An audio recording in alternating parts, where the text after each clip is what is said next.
കടം തീർക്കാൻ 5 tips. Tip number 1, നിങ്ങളുടെ കടത്തിൻ്റെ ലിസ്റ്റ് കൃത്യമായി നിങ്ങൾ എഴുതുക. ആർക്കാണ് കൊടുക്കാനുള്ളത്, എന്നാണ് എടുത്തത്, എത്രയാണ് ഇൻട്രസ്റ്റ്, എത്ര രൂപയാണ് ഇനി കൊടുക്കാനുള്ളത്, ഏതാണ്, അങ്ങനെ ക്രമപ്രകാരം എഴുതുക. ഏറ്റവും കൂടുതലുള്ള ആദ്യം എഴുതുക, കുറവുള്ള ആദ്യം എഴുതുക. അതിൽ ഏറ്റവും കൂടുതലുള്ള എങ്ങനെ സോൾവ് ചെയ്യാൻ പറ്റുന്ന ആദ്യം ചിന്തിക്കുക. ഇതാണ് ഒന്നാമത്തെ ടിപ്സ്.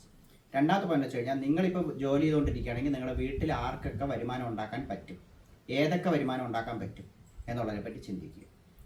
3, വരുമാനം ഇൻക്രീസ് ചെയ്യാൻ അല്ലെങ്കിൽ എക്സ്ട്രാ സോഴ്സ് ഓഫ് ഇൻകം ഉണ്ടാക്കാൻ എന്തൊക്കെ ചെയ്യാൻ പറ്റും, സമൂഹത്തിൽ എന്തൊക്കെ മെത്തേഡുകളുണ്ട്, അത് ഏറ്റവും ചിലവ് ചുരുങ്ങി ഏറ്റവും സമയം ചുരുങ്ങി എങ്ങനെ ക്രിയേറ്റ് ചെയ്യാൻ പറ്റും, കടത്തിനെ തന്നെ എങ്ങനെ ഒരു വരുമാനമാക്കി മാറ്റാൻ പറ്റും എന്നുള്ളതിനെ പറ്റി ചിന്തിക്കുക. അറിഞ്ഞുകൊണ്ടെങ്കിൽ എന്നെ കോൺടാക്ട് ചെയ്യുക, പറഞ്ഞുതരാം.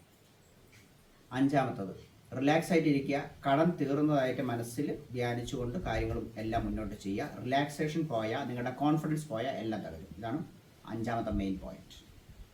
റിലാക്സ് ആയിട്ടിരിക്കുക.